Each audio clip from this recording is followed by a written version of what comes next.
Grip week గా ఉండడం గానీ, డోర్ హ్యాండిల్ పట్టుకున్నప్పుడు గానీ ఎల్బో పెయిన్ వస్తుందండి. ఈ వీడియో మీకోసమేనండి. Hi, this is doctor Attili Posheshwararao, Saidurga multi specialty hospital, జంగారెడ్డిగూడెంలో orthopaedic surgeon and managing director ని. చాలా మంది ఎల్బో పెయిన్ తో వస్తా ఉంటారు.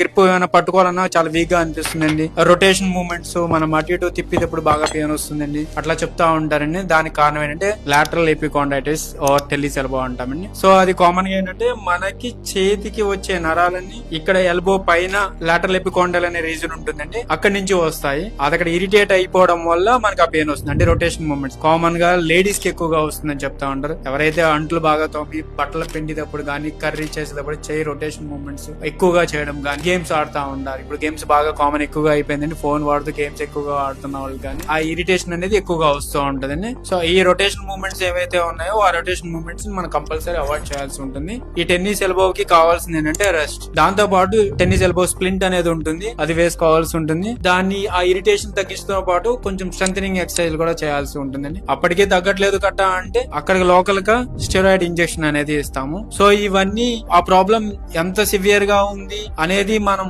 కంపల్సరీ హాస్పిటల్ కి వచ్చి డాక్టర్ గారు చూపించుకుంటేనే తెలుస్తుందని. విజిట్ చేయండి, ప్రాబ్లమ్ సాల్వ్ చేసుకోండి, హెల్త్ ని బాగా చూసుకోండి. Save your health. Thank you.